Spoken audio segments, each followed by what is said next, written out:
What was sort of the mindset going from Phoenix, where you had a great situation, just went to the conference finals, you had Steve Nash, you had all these people, and coming to New York before Melo, and you are the unquestioned leader, the man of a franchise that was like starving for anything at that time? I think for me, it was more so wanting to display my full skill set, right? And I felt like coming to New York would allow me to do that because Mike D'Antoni knew my full skill set. And I was able to somewhat not be afraid of the city, right? A lot of guys lived out in, upstate, more Westchester areas.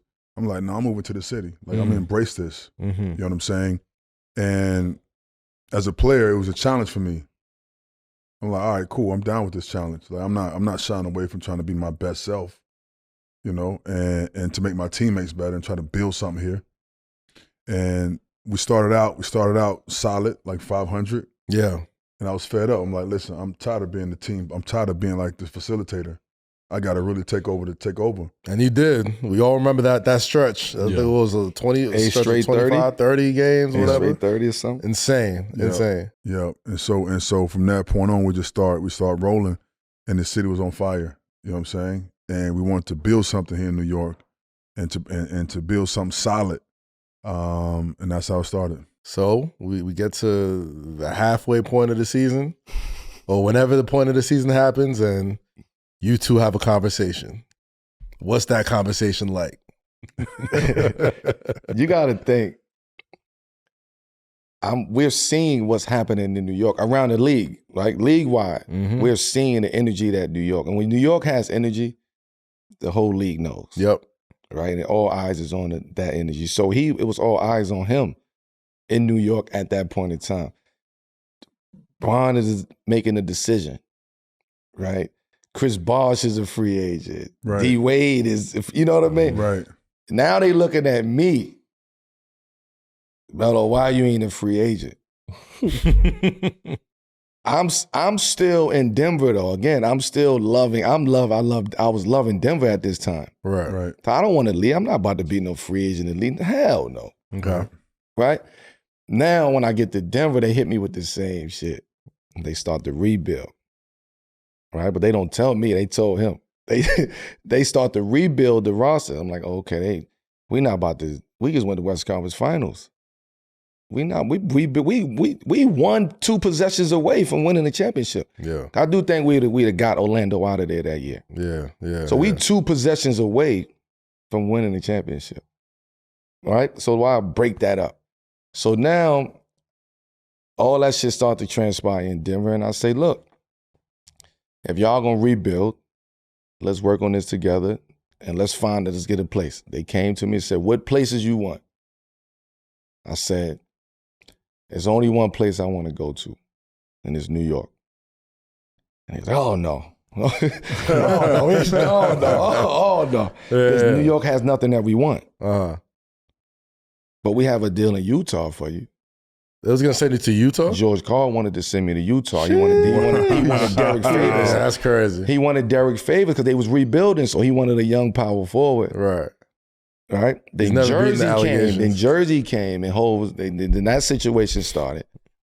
But Jersey was moving to Brooklyn 2 years later. Right, they already had plans. You wasn't down with the nasty deep blue jerseys? I fuck with the jerseys, but I was like, I'd rather stay in Denver and play this out. Okay.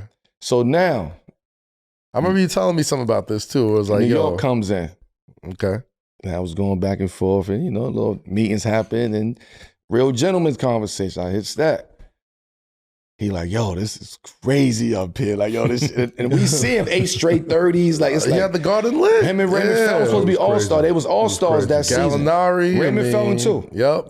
Raymond Felton. Should have been all-star that year. Ball that year, yeah. Right? Should have been all-star 18, that year. Will Chandler was averaging 19. Right? Gallo was averaging 17, 18. I think Landry Fields was doing his thing too. So when you're looking at a team, dude, and you like, for what I bring and what I do, what is the best situation? It was Lakers or it was the Knicks. And I knew George Karl wasn't going to send me to the Lakers because they didn't want to give up Nene at the time for Andrew Bynum. It was supposed to be Andrew Bynum and Lamar Odom for me and Nene. going to the Lakers. Oh, wow. They didn't want to make that. So New York is lit. So you know what? I'm only going to New York. Let's make the deal. Only going to New York. And like, we don't want nobody from New York. And it's like, we not giving Timothy Mozgov up. Like, yo, you doing all this over Timothy Mozgov? Like, Mozgov was also kind of balling. He was solid. He was solid. But I'm saying, like, nah, I don't want to fuck with them no more, because if you saying that you're not willing to trade me for, come get me for Mozgov, if that's the deciding factor, then you really don't want me. Right. So I'm cool. I'd rather be over here. Then it happened. I call this nigga. Yo, it's go time. Right. Right? Absolutely. It's go time. My wedding was in New York that summer. Right. He was already here. He had just signed. Come to the wedding. We on a boat. We had the boat party, and we pull up next to in front of the Statue of Liberty. Absolutely. And we have a building session. It was just me and him. Right. And he's like, yo, this is like, look at this. And I just remember the song that I was playing. DJ Clue played this song 8,000 times. New York. Right, exactly. In front of the Statue of Liberty at night, sunset. Like, it was an incredible, it was a magical moment. It was like a real recruiting pitch. It was like a real. I gave myself my own recruiting pitch, and we just had a conversation. We like, yo, we've been wanting to do this since high school. Yeah, facts. This is the time. Me, you, Ray Felton, same class. We really been playing with each other for a long time. We wanted to do this since high school. We got a chance to do this in New York. You know what? Fuck it. Like, I'm sold. It's crazy. I left New York. My wedding, they was yelling in the wedding. I was still a different nugget. Yeah. Stan Kroenke was in the crowd. They kept saying, New York, New York, at the wedding. Exactly. I know Stan Kroenke was like, God damn it.